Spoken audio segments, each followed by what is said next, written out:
За үзэгчдээ энэ өдрийн мэндийг хүргэе. Өнөөдөр 2015 оны 3 дугаар сарын 18-ны өдөр Монгол Улсад зэвсэг түвшин үүсэн байгуулагдсан түүхэд одоо 94 жилийн он баярын өдөр тохиож байгаа. Монголынхоо нийт эр зэргүүдэд за эх орныхоо инхийн манаа зогсож байгаа бүх одоо тангар гөргсөн залуучуудаа заваас одоо энэ салбарт эмэгтэйчүүд бас бий штэ. Бид чинь нөгөө цэргийн баяр, эрчүүдийн баяр гэдэг утгаараа ойлгоод яваад байдаг. Бас энэ салбарын чинь олон сайхан эмэгтэйчүүд, бүсгүүчүүд бас Монгол улс эх орныхоо тусгаар тогтнол, аюулгүй байдал, улс эх орныхоо бүрэн бүтэн байдлын төлөө бас тангар гөргөөд зогсож байгаа. Тэр нийт хүмүүст бас энэ өдрийн одоо баярын мэндийг хүргэх нь зүйтэй байх. За өнөөдрийн үед бол Монгол комент нэвтрүүлгээс үндсэндээ товлсон цагаас 2-3 минутын өмнө эхэлж байгаа. Улаанбаатар хотод 17 цаг 58 минут болж байна. Үзэгч та бүхэн бас цэнгэрлэгцэндээ ойртод суугаад өөрсдийнхөө үгүйцэл бодлыг илэрхийлэх чөлөө тендертэй тавтаа морилно хэмээн урьж байна. За пүүжэдэ баярын мэнд хүргье. За баярлалаа. Нийт бас мөрдөстэй хүмүүстэй тий. Ерөнхийдөө мөрдөстэй гэдэг маань нонцгой байдлынхан цагдаагийн албаа гэж бүгд л одоо орж байгаа. Энэ хүмүүстээ бас зэвсэг түвшин, орчин цагийн зэвсэг түвшин гэж байгаа шүү. Тэгээ 94 жилийн баярын мэнд хүргэе. За зэвсэг түвшинтэй холбоотой сониндуулахад Монголоос нөгөө Ялтын парадад 75 хүн оролцох юм байна. Энэ талаар бас мэдээлэл өгсөн байлээ. 180-аас 85 см өндөртэй, за гадаад хэлний зохих мэдлэгтэй, тэгээд анги салбартаа тэргүүлэгч ийм зэргүүдийг ерөнхийдөө 75 албаа агч явах юм байна. Монголын цэрэг харим за Монголын одоо инхийг сахиулагчид бол үндсэндээ дэлхийд данстай боллоо шүү дээ. Хэдий цөөхөн хүн амтаж гэсэн бас Монголын одоо тангар хүргэсэн цэрэг ирчүүд бол бас төв дэлхийн хэмжээнд бол бас чадвараараа үнэлэгддэг иймэрхүү гоё хандлага төлөвшж эхэлж штэ. Монгол цэргүүд бас инхийг сахиулах үйл ажиллагаанд идэвхтэй оролцдог. Одоо өргөсөн тангарахтаа үнж гэдгээ баталж харуулдаг. Үнэхээр одоо тэр өмнөд тавигдсан тэр үүрэг даалгаврыг биелүүлэхдээ бол аль ч улс эх орны ямар ч өндөр зэвсэглэл техник хөгжсөн улс орны цэрэг дайчдаас дутдаггүй юм байна гэдгийг бас өнөөдрийн энэ үйл явдлууд бас тод томрон гэрчилж харуулж байгаа шиг байна лээ. Ураагаа хэлээд өнөөдрийн дугаартаа оръё доо. Баярын өдөр гэхгүй бас асуудал байна. Ярмаар хэлмээр олон үйл явдлууд араагаасаа залгаж яригдж байна. Ялангуяа өнөөдрийн үед бол бас улс төр харьцангуй намжуухан уул уурхайн салбар бас үнэлзүүд эхэлсэн ийм мэдээллийн орчинд бас өнөөдөр нэг өдөр захим сайтууд дээр л ажиллалаа да. Ураагаа хэлчихье. За. Монгол комментэд нэгтгэе. За нэгдч нийлээд ороод ирээ. Захим ертөнцийн сони ачнаас үзэгчдэд нэг товч дуулгаач хүчээ. Зүгээр сонирхолтой юу яригддаг вэ? За янз бүрийн юм яригдлаа. Хамгийн зүгээр сонирхуулж байгаа нэг зураг энэ зураг л байна л та. Одоо нөгөө Чингис Бондын мөнгөөр өргөдөж байгаа зам чинь хоёр томхон машин зүрхэд л одоо иймэрхүү байдалтай байна л гэсэн зураг харагдаж байна л та. Одоо зэрэгтэй зогссон байхдаа энэ ч одоо өөд өдөөсөө ирэхээр яаж зөрнө гэсэн үг? Харин одоо ингээд иймэрхүү нарийнхан зам баригдсан байна. Энд чинь бол янз бүрийн хүмүүс юу ярьж байна л да. Сэтгэл бичиж байна. Энд чинь юу гэж бичиж байна гэсэн чинь нэг мөсөн дугуйнда зориулаад вагоны зам шиг зам барьчвал яад юм бэ гэж. Машиныхаа дугуйнд зориулсан одоо нэг нарийнхан замтай байх юм байна л да. Гэх мэтийн л асуудал яригдж байна л да. Энэ одоо тэгээд осол аваргуу зорчиход яах юм бол доо гэсэн нэг бодол төрлөөлдөө. За өнөөдрийн бас захим ертөнцид явсан одоо хамгийн их хандлттай. За фэйсбүүкээр бол маш олон лайк авсан байлээ. Улсын хурлын гишүүн Ганбатын цэргийн баярын гангараа. За ер нь бол одоо бас одоо Монгол төрийн түвшинт чинь мэдээж төрөө дээдлгүй яах вэ? Баянгар аймгаас сонгогдсон Ганбат гишүүний бол өнөөдөр одоо цэргийн баярт зориулж өмссөн гангараа нь бол бас одоо олонний анхаарлыг их татсан байна лээ. За өөртөө зогч байгаа зөхгүй гэл янз янзын маргаан мэтгэлцэн зарим нь одоо шин цагийн баруун өнгөрн энтер гэл нэр хоч өгөөл явж ин лээ. Тэрэндээ биш. Монгол төрийн түвшээ бас Монгол цэргийнхаа хувцсыг өмсөө зогсох ийм хүндэтгэлийн одоо ядаж нэг сэтгэл байх ёстой байна гэдгүүднээс нь үзэгчдэд би харуулж үзүүлье гэж бодож байгаа юм. Тэгээ одоо энэ тугныхаа наадтал дээр авахгүйсэн зураг нь хүртэл бас юм лээ. Мэдээллийн агшин цэгийн сайт руу ороход үзэгч та бүхэн бас энэ мэдээллийг дэлгэрэнгүй харнаа. За Монгол улс өнөөдөр 4 генералаар бүл нэмс зэвсэг түвшний салбар. Энэ мэдээлэл бас өнөөдөр Icon цэгийн сайтын нүүр утсан дээр байж байгаа. Ерөнхийлөгч Илбэгдорч цэргийн дээд цол хүртээх тухай зарлиг гаргаж хил хамгаалах ерөнхий газрын дарга хэлийн цэргийн командлагч бригадийн генерал Лачин Жавт хошууч генерал цолыг. За зэвсэг түвшний ерөнхий хянан шалгагч хурандаа Дорцсон, онцгой байдлын ерөнхий газрын дарга, онцгой байдлын хурандаа Бадрал, тагнуул ерөнхий газрын дэд дарга, хурандаа Эрдэнэт бригадийн генерал цолуудыг тус тусаа олгож байна. Монгол улс шинээр 4 генералтай болж за нийт энэ салбарт ажиллаж байгаа бие бүрэлдэхүүнд нь бүгдэнд нь бас одоо энэ баярын мэндийг хүргэх нь зүйтэй байх. Зүгээр гадуур бас нэг яригддаг яриа хөөрөө нэг юм байдаг. Цэргийн баярын өдөр за бүр зарим нэг нь бүр хошигноод ярьж л эмэгтэйчүүдийн хувьд одоо энэ бол мөнгөтэйхэн шиг эмэгтэйчүүдийн хувьд бол эрчүүдийн баяраа. За мөнгөгүй жоохон тийм горгордуу хүмүүсийн хувьд бол энэ цэргийн баяраа гэж. Би бол одоо бас тэр зүйлтэй бол яг нөгөө нэг санал нийлдэггүй. Цэргийн алба хаасан байх, хаагаагүй байх, цэрэгт явсан байх, цэцэрлэгт явсан байхын ялгаа гаргаж бол хэрэггүй үстэй. Өчнөө л эмэгтэйчүүд бас өнөөдөр ингээл янз янзын пост фэйсбүүкээр бичээл одоо захим сайтуудаар хүртэл бүхэл бүтэн тийм бие даасан нийтлэл тавьсан байна л. Цэрэгт явсан, цэцэрлэгт явсны ялгаа гаргаж байгаа бол бид нар жишээ нь Мартин амнаар бол одоо мисс матар гэж ангилаагүй ч гэдэг эмэгтэйчүүдийг. Тэр нэг ийм хүндэтгэлийн сэтгэлтэй байгаач. Яагаад тэгэхээр энэ эх орны чин ирчүүд ёстой эх орн дуудсан цагт бүгд бэлэн штэ. Бэлэн байж байгаа байхгүй юу? Цэрэгт явсан гэж яваад цэрэгт яваагүй гэж үлддэггүй юм штэ. Хизээд энэ ирчүүд чи эх орны цэргүүд байдаг утгаар нь бас нэг ойлгож хүндлүүлэх гоё байхаа л гэдэг зүйлийг хэл гэсэн юм. Зүгээр одоо юу гэдэг нэг тэгж барьцаж атааргаад байгаа чи маалга. Гэхдээ бас нэг тиймэрхүү хэмжээний хүндэтгэлийн одоо нэг ийм ухамсар байвал гоё юм болов уу гэж бодож байгаа. За, үндсэн мэдээлэл рүү орно. Мэдээ цэгийн сайт өнөөдөр Монгол Улсын ерөнхий сайд заавас энэ хууль сахиулах байгууллага салбарын сайд газар хэлтсийн дарга удирдлагуудыг бас хүлээж авч уулзсан байна лээ. Хилээр зорчигчийг хил зөрчигч болгодог байдлаа зогсоохыг ерөнхий сайд үүрэг болгож байна. Тэгэд Монгол хүнд дэлхийн нээлттэй. Дэлхийн хүнд Монгол нээлттэй байх учиртай. Монголчууд өөрийн хүн байтугай малаач удаан хаштаггүй ард түмэ. Гэтэл шүүх прокурорын бүрэн эрхийг булаалдан хин дуртай нь хилийн хориг тавиулах тохиолдол олон байна гэж 5 гараг бүр болдог. Шийдлийн цагийн уулзалтад ерөнхий сайд онцлсан байлээ. Өөрөөр хэлэх юм бол энэ хил гайлынхаа хяналтыг судруулаач гэж. Монгол улсыг зорж ирж байгаа одоо тэр хил зөрчигч болоод байгаа улсууд чинь үндсэндээ хятадын иргэд Оросын иргэд л байгаа. Монголоос гадагшаага хилийн хориг тавиулж байгаа улсууд бол үнэхээр хуруу дарам цөөхөн байгаа. Тэр хил нэвтэрсэн иргэнийг, хил нэвтрэгчийг хил зөрчигч болгодог энэ хандлагаасаа бас ухраас салаач гэдэг иймэрхүү зүйлийг бас өнөөдөр ерөнхий сайд ярьсан. Хоёр талтай ойлголт явж байгаа. Нэгдүгээрт нь өнөөдөр бүр илүү чангадах ёстой, илүү чанаржих ёстой, илүү нягтаачлах ёстой хилийн хяналт шалгалт гэдгийга төрийн засгийн эрх барьж байгаа хүн сул байлгаа гэдэг үгийг хэлчүүдэ гэдэг нэг ийм сонин хандлага логикийн төрөө явж байгаа. Хэлчлээ шүү дээ өөрөө. Хил дээр эрх хидэлдэг энэ нөхцөл байдлуудаа бол шатамжлах олон энэ давлгаа юм үүсгэдгээ бол хүн суртал үүсгэдгээ бол Монгол улсыг зорж ирж байгаа хүмүүст нээлттэй бай. Хил нэвтэрч орж ирж байгаа хүн болгоныг хил зөрчигч болгоод ахаар ядаж энэ улс руу чинь хөрөнгө оруулалт ирэхгүй байна гэдэг ийм сони юмыг ярьчлаа л. Одоо өөрөөр хэлэх юм бол нөгөө Welcome Mongolia явуулсан гэдэг бүх зүйлээ ингэж нээчээд байж ивэл одоогийн ерөнхий сайд их гоё байх нь. Ард иргэдийн хүсэж байгаа нь бол уучлаарай. Илүү чанаржих, илүү чангажих, илүү хяналттай болох энэ байдлыг л энэ хил гайл дээрээс хүсэж байгаа юм. Одоо нөгөө хилээр гарахыг нь хориглдог нэг юмнууд гэдэг шүү дээ. Одоо гэрэгт сэжиглэгдэж байгаа хүмүүсийг тэр хүмүүсийн л асуудал юм шиг надад санагдсан л да. Харин тийм л юм. Уг нь бол тий. Гэхдээ энэ нь өөрөө гаднаас ирж байгаа асуудал дээр бас юм юу үүсгэж байна л гэдэг зүйлийг л хүн суртал юм үүсгэж байна гэдэг зүйлийг л яриад байна. Зүгээр ерөнхий сайдын хилээд байгаа нь болохоор юу гэхээр хил дээр байгаа хүн суртал чинь Монгол улсыг зорж ирэх хөрөнгө оруулалтад цаадуулаад байна гэдэг зүйлийг л яриад байгаа. Би энэтэй бол санал нийлэхгүй байна. Хөрөнгө оруулагч бол өөр статусаар Монголд ирж байгаа. Бүр дээгүүр ирж байгаа. Барагч одоо ер нь Монголын хил гайлтай харьцдаг юм уу юу? Нөгөө VIP зэрэглэлээрээ л ирж байгаа. Хүсэл нь байвал түүнээс юу гэдэг гайл хяналт шалгалт өндөртөө хил мэрэгжлийн байгууллагууд хүн суртал ихтэй байснараа хөрөнгө оруулалт ирэхгүй байх гэдэг зүйлийг ярих гэж байгаа бол энэ зүгээр юу гэдэг уснаас хуураа гарах гэсэн л арга. Өөрсдийнхөө хийж чадаагүй бусд руугаа нялзах гэсэн л хэрэг гэж л харагдаж байгаа. Хөрөнгө оруулагчтай үргээсэн хүмүүс нь хил гайлынхан биш та нөхөд өөрсдөө энэ төрийн бодлогоч нь болохгүй гэх шүү гэдгийг л хэлмээр санагдаж байна лээ. Мэдээ цэгийн сайт дээр энэ материал байгаа юм л та. Үзэгч тавхан бас орж байгаа дэлгэрэнгүй харж болно оо. За өнөөдөр хэд хэдэн улс төрийн хүрээлтийн иргэн тойронд болсон ноцтой асуудлуудыг үзэгчдэд дуулгах чи нэг залуу.com мэдээллийн сайт дээр Дорнод аймгийн засаг дарга Гамбатыг үүрэгт ажилласан чөлөөсөн материал байж байгаа юм. Аймгийн засаг дарга яасан гэхээр зэрэг аймгийн боловсролын газрын дарга, байгаль орчны газрын дарга нарын томилгоог хууль зөрчиж хийсэн. Төрийн болон орон нутгийн өмчит газрыг иргэдийн төлөөлөгчтэй уралцаар хилцүүлгүй олдгосон. Аймгийн төвд байрлах тусгаар тогтнолын талбайн хажуугийн газрыг иргэдийн төлөөлөгчдийн хуралдаа зөвшөлдсөлгүй дур мэдэн эзэмшүүлсэн. Ерөөсө газрын хууль бас хэд хэдэн худалдаа наймаатай нэр холбогдсон.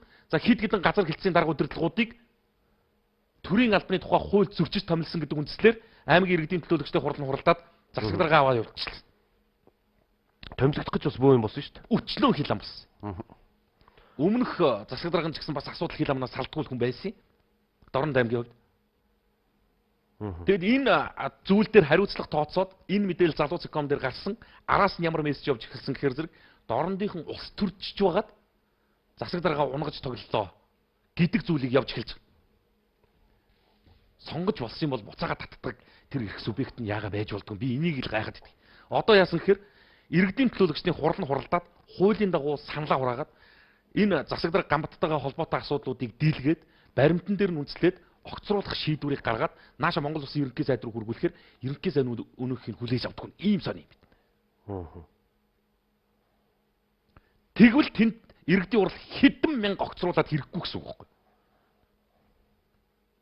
Ерөнхий сайд тэр аймгийн иргэдийн төлөөлөгчдийн хурлын тогтоолыг хүлээж авч хилцэхгүй болвол шийдвэрлэхгүй болвол тэр засаг дарга хүссэн газараа зарна. Хүссэн албандаа хууль зөрчиж хүн томилно. Тэгээд иргэдийн хурал нь огцруулаад байг л дээ. Тэрийг нь ерөнхий сайд баталгааж болохгүй юм чинь гэдэг ийм хандлага бас үүсэж гинүү гэж бас бодогч л. Залуу.com сайт дээр байж байгаа юм. За өнөөдөр бас нэг ноцтой мэдгдлийг улсын хурлын гишүүн Ж Батсуур хийчлээ. Монгол улс дампуурлаа зарлахад ойрхон байна гинэ. Тэг гудамжны нэг нөхөр биш эдийн засгийн байнгын хорооны дарга нь ингэж хэллээ. Угаасаа Монгол улс дефолт буюу дампуурлаа зарлахад бэлэн байгааг ерөнхий сайд цаахан бэлэг улсын хурлын энэ дээрээс зарлж ирсэн. Түүний хэлсэн үгэн дээр үндэслээд Хятадын Синхуа агентлаг Монголын эдийн засаг 2017 онд дампуурна гэсэн мэдээллийг засцсан. За энийг өнөөдөр эдийн засгийн байнгын хорооны дарга нь гэрчилж байна. Ер нь улс дампуурлаа шүү гэж. Нөхцөл байдал тун хүнд байдалтай болчлоо. Одоо цалин тэтгэврээ тавих бүх бололцоогоо авсан. Нийгмийн даатгалаас хүртэл мөнгө зээлж цалингаа тавьсан. Өшөө санхүүгийн хүүсүр Монгол бараг байхгүй боллоо гэж. Нөгөө ашигт малтамлын мянган урхаа чи юу хийж байгаа юм бэ? Энэ иргэдийн энэ их төлж байгаа татвар яг юунд үр дүнтэй яаж зарцуулагдж байгаа юм бэ? Уулуурхаагаас чи бид нар татвар авч чадахгүй авлаа байгаа шүү дээ. Харин тийм 35 тэрбум төгрөний татвар тэгэл зугатаалгаал авсан хүмүүд татвараа төлөхгүй зогцсон хүмүүсийн нөршөөгөл ингээд авлаач одоо тэгэл. Ер нь нэг ийм юм байгаа юм. Дампуурлаа зарлахгүй. Татвар төлөгч гэж хин юм бэ гэж. Яг улсын эдийн засгийн үндсэн гол одоо бааз зүрийг бий болгож бүрдүүлж өгдөг хүн хийн гэхээр муу нэртэй хуу данстай хувийн хвшил байхгүй. Ерөөсөө л хувийн хвшил. Төрийн албаа хаагчид татвараа төлдөг, татвараа төлж байгаа ч гэсэн тэд цалин авдаг. Энэ улс орны чинь гал алдуулахгүй явж байгаа ганц одоо гол хүч нь хувийн хвшил. Өөр юу ч уулуурхаач биш, мал аж ахуй газар тариаланч биш, хувийн хвшилд ажиллаж байгаа энэ хэдэн пүүс компаниудад ажиллаж байгаа залуучууд байгаа. Гэтэл Монголын төр хувийн хвшлээ адлаад, хувийн хвшлээ боомлоод, татвараар дарамтлаад, хувийн хвшилд ажиллаж байгаа хүний өмнөх бүх боломжуудыг нь хаагаад эхэлсэн. Өнөөдөр хувийн хвшилд ажилладаг залуу болтгоо байл. Хувийн хвшилд ажиллах боловсон хүч олдгоо байл. Ингээл Монгол коммент нэвтрүүлгийг ихлэн хаягаа нэ, эрдлийн эрдэнэт цалингаа өгөөж, алтан хүдэр цалингаа тавилгүй тэднээс арваллаа. Ийм дарамтыг чинь тисэхгүй шүү дээ. Тэгээд энэ хувийн хвшилд ажиллаж байгаа залуучуудад ямар боломж олгогддгийг өнөөдөр энэ айкон дээр нэг мэдээлэл нийтлэгдсэн. Хувийн хвшилд ажиллахгүй олдохгүй нэ гэж ингэдэг хараа. Маш тодорхой бичсэн байна. Цалин нэмэхээр болжээ. Гэхдээ хувийн хвшлийнхэнд бол огт бадгүй. Учир нь төрийн албан хаагчдын цалинд нэмэгдэнэ. Хувийн хвшлийнхэн бол дарга захиралтайгаа уулзраа олцоод цалингаа нэмүүлбэл нэмвэл үгүй бол төрд хамаагүй. Үнэн үү? Үнэн. Байрны зээлэнд хамруулахар болжээ. Гэхдээ хувийн байгууллагынханд бол хамаагүй. Өөрсдөө уучраа болоод байрны зээл авна уугүй юу? Төрд түүч хамаагүй. Үнэн биз? Гэтэл төрийн албан хаагчдыг арай давраасан хэрэгс хэтрээс нэг шийдвэр саяхан гарсан. Пүүжөө тэр яриад байсан шүү дээ. Иргэдийн хурал дээр яриад байсан. Тодруулбал төрийн албан хаагчдыг орон сууц авахд урьдчилгаанд буцалтгүйгээр тусламж үзүүлэх нэрээр татвар төлөгчдийн мөнгнөөс 12 тэрбум төгрөгийг өгөхөөр иргэдийн төлөөлөгчдийн хурал тогтоолоо гаргасан. Төрийн албан хаагчдын байрны урьдчилгааг буцалтгүй тусламж хэлбэрээр өгөхийн тулд хувийн хвшлийн татвар төлөгчдөөс мөнгийг гаргуулж өгдөг ийм тогтолцоо гэж одоо чинь юу байх вэ? Яг одоо хувийн хвшлүүд энэ усыг дангаараа чирж байгаа ерөөс үндсэн хүч байхгүй. Дандаа айлын голгцсон хүч, нэг дагвар хүч. Ерөөсөө юмны хойно үлдэнэ. Цалин дэвтгүүр нэмээсэл хоёр хуваалт татдаггүй. Ард иргэдийг хоёр хуваалт хийсэн шүү. Нэг нь төрийн албан хаагчид, нэг нь хувийн хвшлийнх.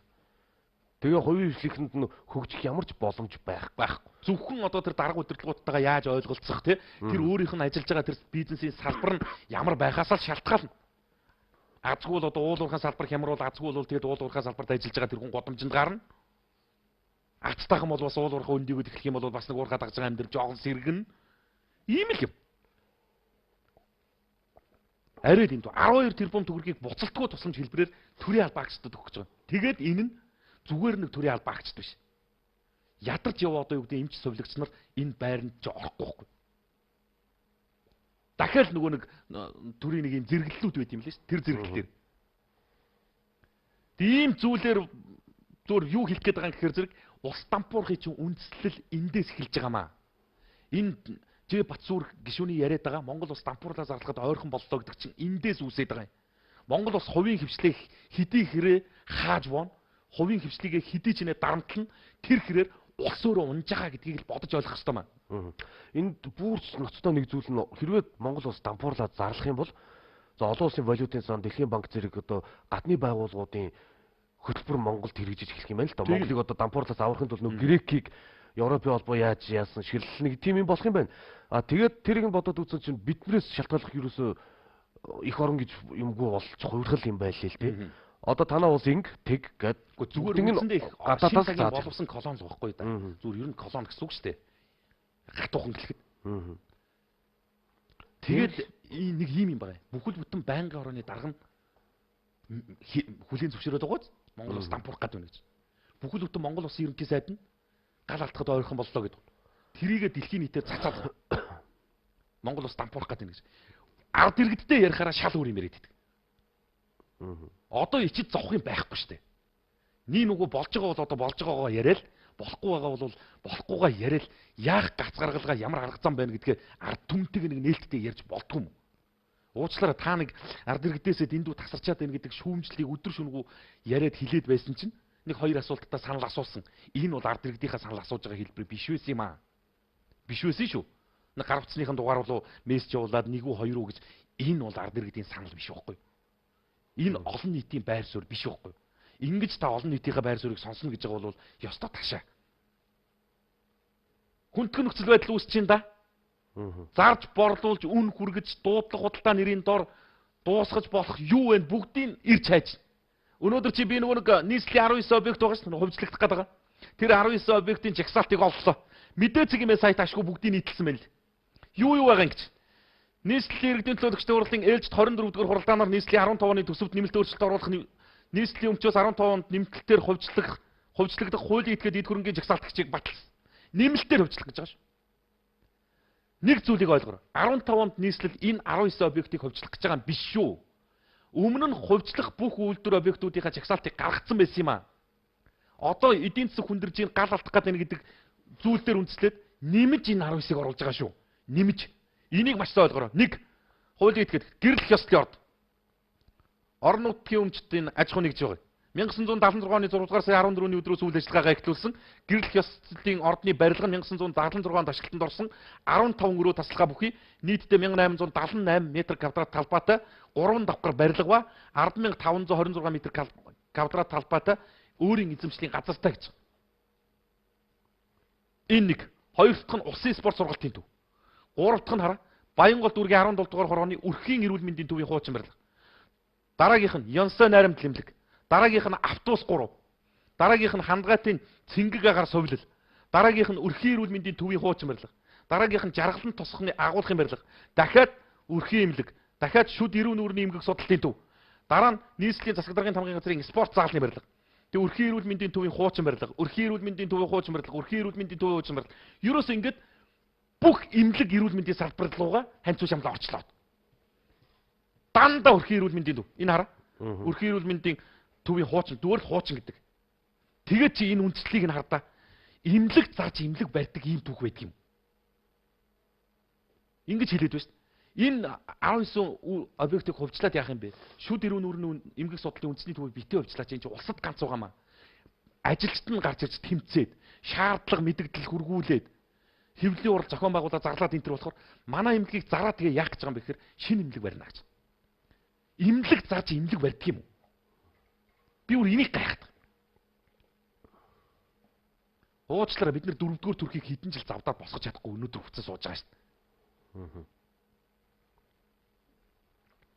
Нэг аюултай юм явж байгаа шүү. Энэ олон хувьчлалын цаана энэ зүгээр ерөөсөө тодорхой эрх бүхий улс төрийн хүчний тодорхой сонгуулийн компанид ажлын санхүүжилт босгох ийм том гол үүрэг агуулгатай явлаа гэдэг хардлага явж байгаа шүү. Сонгуульд өгсөн сонгуулийн санхүүжилт босгохын тулд ард иргэдийн өмнө ашигтай ажиллаж байгаа хамгийн амин чухал гэсэн хэрэгцээтэй байгууллагуудыг хувьчлал нэрээр намын санхүүжилтанд татгаж гинэ гэдэг зүйл бас яваад байгаа шүү. Би нэг үнэн гэж хэлэхгүй. Ер нь ийм л байдгийг. Сонгуулийн өмнө нэг баахан хувьчлал явдгийг. Тэгээ намдаа арай өндөр ханд өгсөн хүн арай хямдхан тэр төрийн өмчийг үнгүүдүүлж аавна. Ийм л тогтолцоороо явчихчих.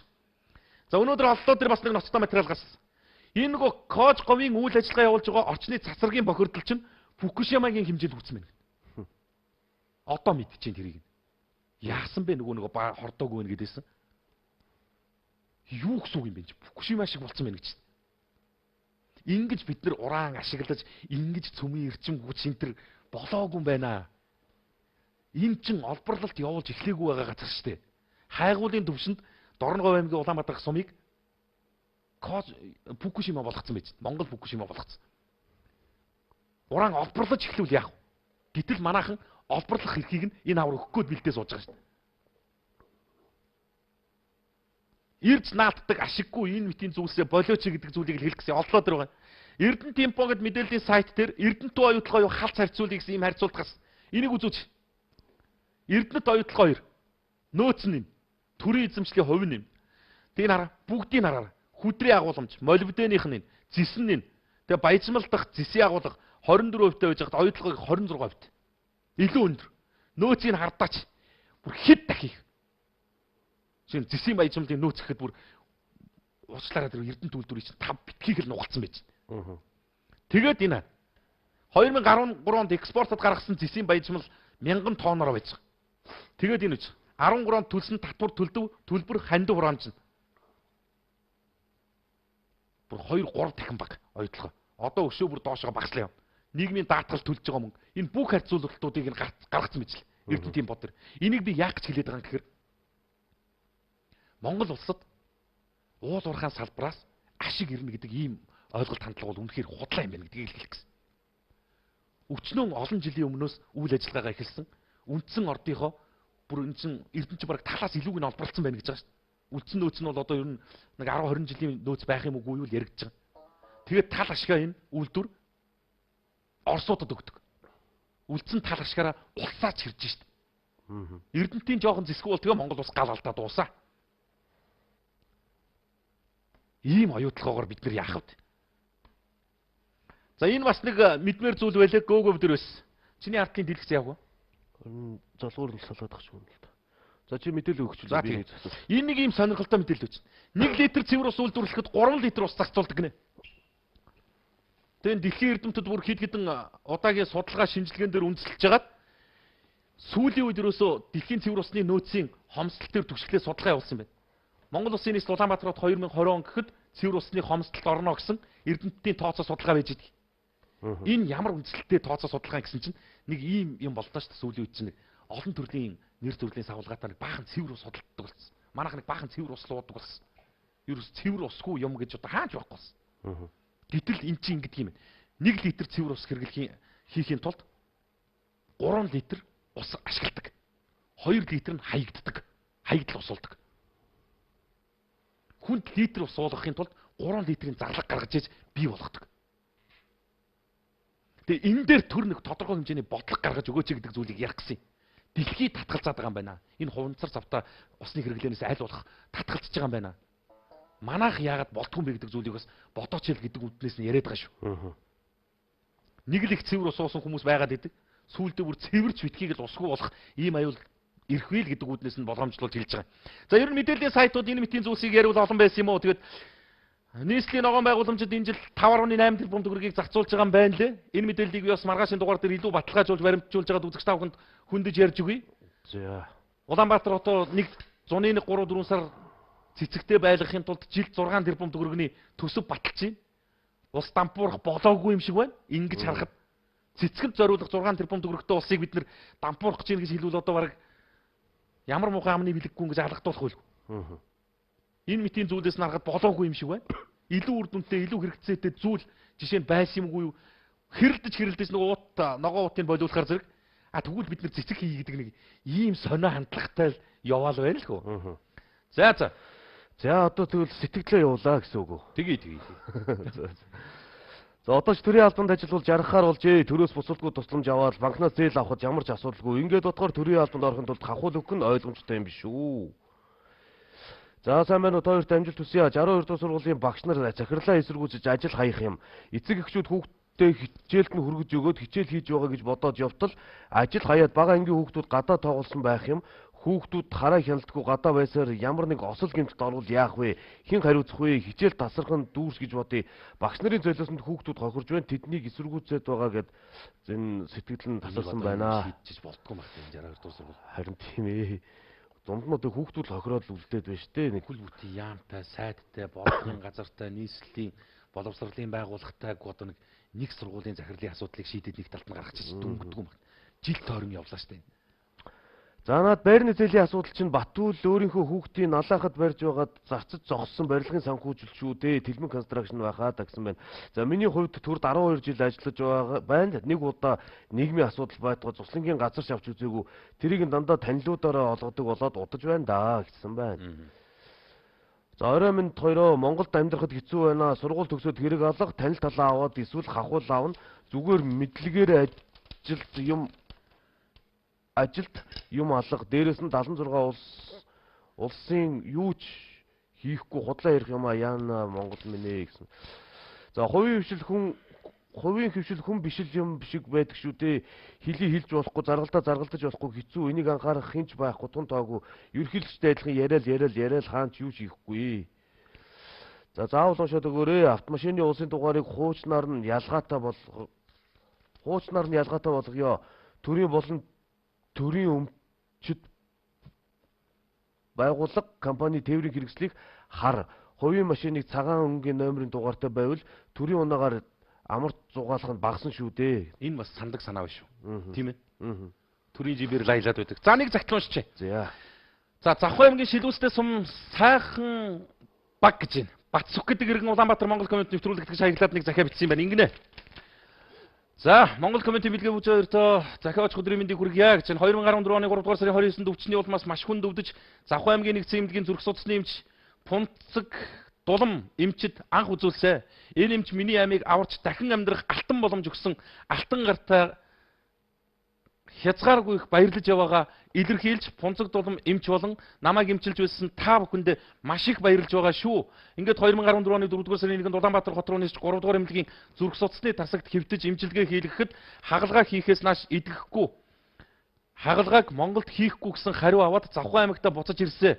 Дараа нь 5 сар болоод дахин Улаанбаатарт очиж 14 оны 10 дугаар сарын 3-нд эмнэлгийн зүрх судасны тасагт 20 хоног эмчилгээ хийлгээд эмч нарын зөвлөгөөний хурлаар ороход зүрх судасны хагалгааны эмч Эрдэнэ сүрэн хагалгаа хийхээр болж Монголд хийгдэхгүй хагалгааг хийх шийдвэр гаргаж артер вены судас нийлсэнийг салгах, нарийсан судасыг бүдүүсгэх, 9 см бүдүүрсэн судасыг нарийсгах, судас бүдүүрсэн цусыг нарийсгах гэсэн хагалгаануудыг хийсэн юм а. Нэг дор хийж хүний төлөө өргөсөн ариун тангарахтаа үнж зүтгэдэг алтан гартай эмч Эрдэнэ сүрэн болон хагалгаанд хамт орсон наркозын эмч, асрагч, сувилагч намайг дахин амьдлуулсан та бүхэндээ энэ хорвоогийн сайн сайхан бүхнийг хүсье. Энэ эмчээр бахархаж байгаа шүү. Монголын минь бахархал таа шүү гэсэн байна. Тэгээд та нартаа маш их баярлж явдаг. Загтал бичсэн Завхай аймгийн Шилүүстэй сумын сайхан багийн иргэн Батсүх эхнэр Болормаа үр хүүхэд ах トゥ нараас нь гэсэн захиа бичсэн. Мундаг юм. Артер вений судсыг салгаж ийн гэж байна Монголд. Тэг юу ярих вэ? Уг нь одоо ёстой нөгөө тулах цэгийн нөхцөлд дэлхийг эргүүлэх хүмүүс шүү дээ. За Чингэлтэй дүүргийн 19-р хороо Арс хотын 1-р гудамжны хогоо зэгцлээч. Нийтийн эзэмшил гудамж талбарт хогийн цэг үүсгэх бололтоо ажил төрлөө хийдэг дарга цэрэг гэж байна уу гэсэн байна. За энийг уншаад тэгээд реклам үзтээ тий. Нариулагч реклам үзчихийл гэдэг. За та хоёрын ажлын амжилт өв од барилга компани, Дашванжил компани 130 сая төгрөг төсөвт өртөгтэй барилгуудыг барьсан. За үүнээс ажилчдын цалин болон 21 сая төгрөгнөөс 5 саяг тараа өгөөд бусдыг нь 10 сараас хойш өгсөнгүй. Үр хангаачууд өв од барилга компанид бүү хулигдуулаарай гэсэн нэг юм сэтгэл ирсэн байна шүү.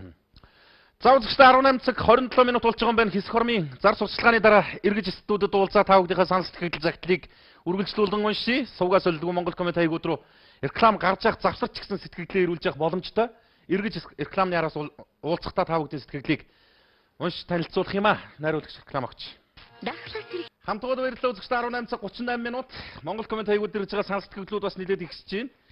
Зарим нэгэн захидал сэлтийг бас дуулгаад явъя гэсэн бодол байгаа. За хэсэг сайхан сэтгэл явуулаад ирээчгөө. За оройн төргийа одоогийн ерөнхийлөгч засгийн газрын тэргүүнүүд оюу толгоос жил бүр 15 тэрбум төгрөг авдаг тухай цуурхал сонслоо. Бараг үнэн байхаа. Яагаад хинч харсан Монгол улсад ашиггүй гэрэг үхэн гатан өмөрөөд байгаа юм. Бин засаг оюу толгойг бүрэн зогсооход бид өөрийг бодож зүтгэх болоод л явна шүү дээ гэсэн байна. За монголчуудаа тамирчдаас өөр бахархах зүйл үлдсэнгүй гэж бодож байлаа. Мис засал хийсэн эмчнэр их зориг гаргажээ. Буруутсан бол толгойтой бүхэн л муулах байсан байх та. Та нараар бахархчихлаа. Энэ мэд гэгээлэг сайхан мэдээ байвал за монгол комментэд нэгтгэцгээе гэсэн байна. Манай эмчнэр мундаг болж байгаа. За энэ төрд байгаа хүмүүс 2016 оны сонгуул хүртэл амь торгох гэсэн арга хэмжээг шатдараатай авч хэрэгжүүлж байна. 2016-оос хойш Монгол ер нь яах болж байна гэдгийг бодолцож үзмээр юм аа. За дэлхийн эрчүүдийн баярын өдөр гэж тусдаа баярын өдөр баг улс болгон тэмдэглэдэг. Нэг бүсэн тийм өдөртэй болвол яасан юм бэ? Жилд ганц болдог баяраар жилийн жилд ганцхан Монголд нэг ийм заван хэрүүл гарч байдаг. Магадгүй энэний цаана аавгүй, ахгүй, дүүгүй, хүүгүй монгол эмэгтэйчүүд л байдаг бах. Эрчүүдийгээ доош нь хийж биш урам өгч амьдардаг юм шүү. Монгол бүсгүйчүүд ядахтаа бусад улс орны эмэгтэйчүүдээс жишээ авмаар юм аа. Гэсэн байна. За эрхэм хоёр дүү заавал уушаад өгнө үү? Хүн амьд явахд үнэхээр бэрх болж дээ. Сүхбаатар дүүргийн нэгдсэн имлэгээс 13-ын А маяг гэдэг маягт авах гэж бөөн чирэгдэл болж хагас өдрийг зарцууллаа. Энэ эрүүл мэндийн салбар ажиллагчид хизээ ухамсар соёлтой болно доо. Үнэхээр хэцүү байна шүү.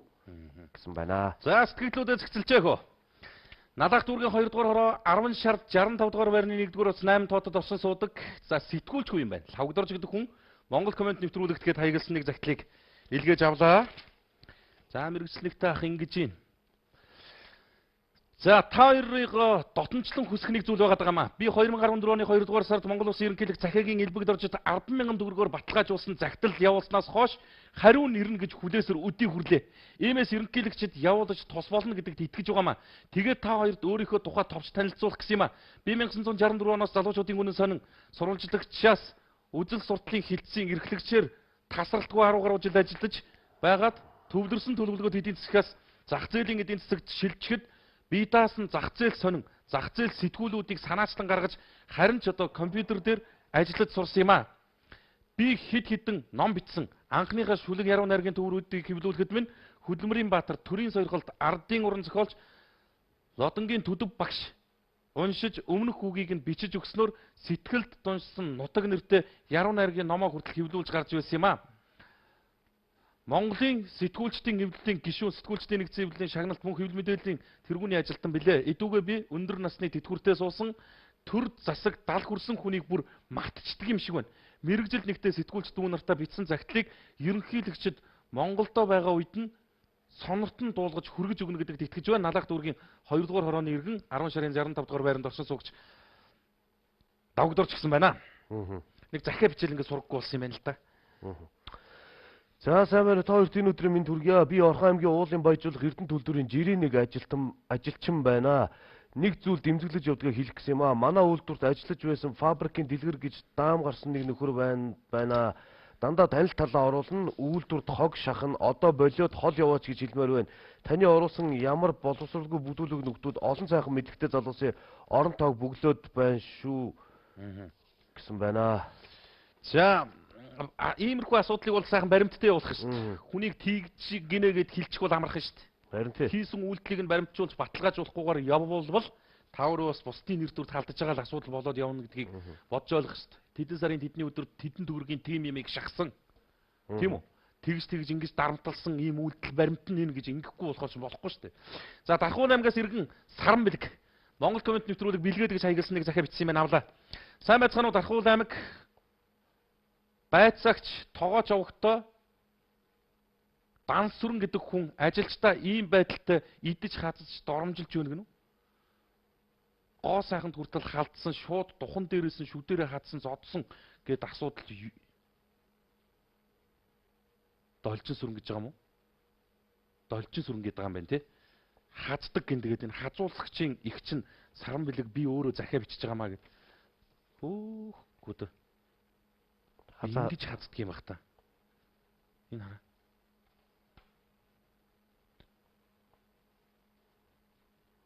Та энэ захидлаа нэг илүү баримтжуулаад тэр нэр усыг нэг гаргагдаж ойлгогдож уншихаар яг тодорхой дэлгэрэнгүй сайхан бичээд ирүүлээч хэдэн сарын хэдний өдөр юуны улмаас эрүүл сарвал байсан юм уу? Энэ чинь нэг ийм бичээл явуулсан байж ингээ хазаад байдаг л гэдэг. Духан дээрээс хатсан, шүд дээрээ хатсан, зодсон, албан тушаалаараа дарамталдаг гэд яг одоо хэнийг хэлээд байгаа ч мэдэгдэх юмгүй л болчиход байна шүү дээ. Илүү сайхан дэлгэрэнгүй тодорхой бичээд ирүүлвэл энэ бас ноцтой асуудал байна шүү дээ. Энэ чинь араатан биш дээ, арай нэг юм гэж юу аав. За захирал саран туяа та болооч гэсэн гашигтай л нэг сэтгэл ирлээ дээ. За сайн байна уу? Энэ өдрийн минь түргийа та хоёрт 62 дугаар сургуулийн хуучин захирал байсан саран туяа болооч. Одоо хүүхдүүдийн маань эрх ашиг хичээл сургалтанд саад болж байна. Сургуулийн ихэнх багш нар ажилчид дургүй байхад өөрөө орох гээд зүтгээд байх юм а. Заавал уншиж өгөөрэй л гэсэн байх юм. 62 дугаар сургуулийн асуудал тэр одоо нэг анхаарал хандуулчихмаар юм да. Баянзүрх дүүргийн өндөр настан Монгол комент нэвтрүүлэг гэж хаяглаа заавал уншиж өгөөрэй гэсэн нэг захиа явуулсан юм байна. За би өндөр насны тэтгэвртэй Улаанбаатар хотод амьдардаг 2014 оны 11-р сард өөрийн хувийн автомашинаар замын хөдөлгөөнд оролцож байтал замын цагдаа зогсоод жолооны үнэмлэхийг хар машинд хийж шалгаж үзсэн. Ингээд намайг Баянгор аймагт аварын онц ноцтой гэмт хэрэгүүлсэн 6 жилийн хоригдолтой автомашин жолоодох эрхээ 2 жилээр хасуулсан байна гэж мэдээллийн санд оруулсан байлаа. Ингээд шууд цагдаад хөтлөгдөн дүүргийн цагдаагаас эхлээд цагдаа болон шүүх архив гих мэтчлэн бүх шатны байгууллагаар явууллаа. Хөгшин намайг хотын төгсрөлт 2 хоног явуулсан нийцэд уг асуудал нотлогдоогүй тул үнэмлэхийг мань хүчинтэй болгож залруулж өгсөн юм. Үүнээс үүдэн бодоход өндөр насны хүн автомашин барихгүй байгаа гэж тооцоолон өөр хин нэгний ялыг завшуулж байгаа нь илт санагдаад байна. Энэ асуудал нь иргэн хүнийг өөр догт хамааралгүйгээр гэмт хэрэгтэн болгож нэр төрдөнд халтаж байгаа босромог үйлдэл гэж үзэж байна. Үүний цаана ард түмний татварын мөнгөөр цалинжиж байгаа төрийн албан хаагч ашиг сонирхлын зөвчл гаргав уу? Аль эсвэл авилга авсан асуудал байв уу? Өөрт учруулсан хохирол болон нэр төрөөс сэргийлэх талаар хаана хинт хандах вэ? Тухайн үеийн нотлох баримт материал бүгд байгаа. Цагдаагийн лицензийн төвийн орлогчдаар асуудлыг шийдэж өгнө гэсэн боловч өнөөдрийг болтол хариу өгсөнгүй 1-р сарын 20-ны өдөр гээд ингээд биччихсэн захиа байна. Ийм юм байж болтгол юм байх та. Одоо хааштай хөгшин хүмүүс машин барих юм биш гээд янз янзын гэмтгэрэг ословоор юм байвал тэрлүү түлхчдэг гэсэн ийм ноцтой юмыг бас иргэн хүн бичиж ирүүлж штэ. Гүүэлгүй усараад. За Тэмүүжингээс 28 тэрбум төгрөгийг гаргуулж авъя гэсэн сэтгэл иржээ. За Согин хархан дүүргийн 27 дугаар хорооны хажууд байрлах Баян хайрхан суус өмсгчдийн холбоо арай дэндүү байна. Ажлаа хийхгүй байж иргэдээс авч байгаа сөөхийн мөнгөнд дэндүү их юм а. Тэгээд бас ард жанар гэдэг орон сууцны компани бас ажлаа хийж чадахгүй байна. Дулаан усаа тавьж чадахгүй. Энийг цааш нь хилээд өгөөч гэсэн байна. За ямар ч хэлсэн уншаал өгчлөө. Тэгээд яг энэнийхээ бас тодорхой баримтуудыг явуулвал зүгээр л юм да тий. Тэгэлгүй яах вэ? За энэ өдрийн минь төргий та хоёрын ажилч амжилт төсөё, амьдралч сайн сайхныг хүсье. Үлдэх хүнээр ачаа бүү татуул гэж Монголоо гих сэтгэл байхгүй ийм ерөнхийлөгч гэд тасарчжээ. Тэгээ хэрэггүй тийм болохоор огт зургал таарна л гэсэн байна. За энэ Сэлэн аймгийн мандал сумаас Монсхон цэцэрлэг тунгалаг гэдэг иргэнээс Монгол комент нэвтрүүлэгт дараагийн захидлыг бичиж ирүүлсэн юм байна. Тэгээд би энэ тунгалаг гэдэг хүний захиаг авчихлаа. За бэлгээ бүжээ өртөө шинээр байгуулагдсан шийдлийн засгийн газрын ерөнхий сайд цаахан бэлэг шийдвэрээ буруу гаргаад байна. Улсын төсвийг ханах танах гэсэн шийдвэр нь ард түмний эсрэг чиглэж байгаа нь маш харамсалтай байна. Би боловсролын байгууллагад 36 жил ажиллаж энэ жил тэтгэвртэй гарах юм. Гэтэл бидэнд өгөх тэтгэмжийн хэмжээ 12 сар болгож хасах гэж байгааг би хувьдаа эсэргүүцэж байгаамаа. 60 оноос хойш төрсэн иргэдэд даатгалын сангийн нэрийн хуудас бид нийгмийн даатгалд цалингаасаа их хэмжээний мөнгө төлсөөр л ирсэн. Гэтэл тэр мөнгө одоо бол улс идчихсэн гэх юм а. Өчнөө жил даатгалаа төлсөөр ирсэн бидний мөнгийг болохоор улс авчгаад одоо тэр хэсэг хугацааны хямралын үеэр халах гээд байгаа нь төр ичихгүй байгаагийн шинж шүү. Хямралын үед тэтгэврт гардаг хэсэг хүмүүс бид хохироод үлдэх юм уу? Хямралын үед тэтгэврт гарч байгаагаараа хэсэг хүмүүс бид хохироод үлдэх юм уу гэж байна. Ерөн цэцэрлэгийн багш, багангийн багш нар маш хэцүү хүнд нөхцөлд ажиллаж амьдардаг гэдгийг хүн болго мэднэ. Тиймээс ядаж цэцэрлэгийн багш, багангийн багш нарын тэтгэврийг тэтгэмжийг 36 сараар нь олгож өгч болдгүй мө гэсэн хүсэлтийг энэ цэцэрлэгийн багш тунгалаг гэдэг эмэгтэй бичиж ирүүлсэн юм байна. За муугийн хажуугаар дууга өнгөрнө гэдэг сайн ярийн шинжүү залуучуудаа хандаж нэг зүйл хэлэх гэсэн юм а. Дөнгөж 6 цаг болж явахад гадуур сохтуу залуус явах нь ихсээд ирлээ. Заавал ингэж идэж уух хэрэг байдаг ч юм уу да гэсэн байна.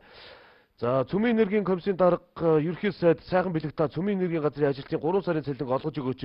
Бүр 3 сар цалин олгосонгүй гэсэн байна. За энэ хүрээд нэвтрүүлгийг өндөрлөе доо. Найруулагч бас 2-3 минутын өмнө эхэлсэн араас бас хөтөлбөр програмууд нэлээд шахав байгаа юм байна. Та Монголынхаа бүх хэрчүүдд, аавуудад, ах нартаа, бүх хэрэгтэй сайхан дүү нартаа эр зэргийн албанд зүтгэж явж байгаа эмэгтэй ч гэсэн төрийн энэ албан агч мөрдөстөө бүх Монголын бүсгүүчүүдтэй баярын мэндийг дахиад хүргэе. Сайхан баярлцгаагаараа маргааш 18 цаг тэгдэг минутад эргэж уулзсан. Тэр цаг мөчид бас үзэгч та бүхнийхээ үзэл бодлыг үргэлжлүүлэн хүргэх гүр хിവэрэ байх болно гэдгийг хэлье. Ураагаа хэлээд дуусгахгүй. Монгол комментэд нэгтгэе.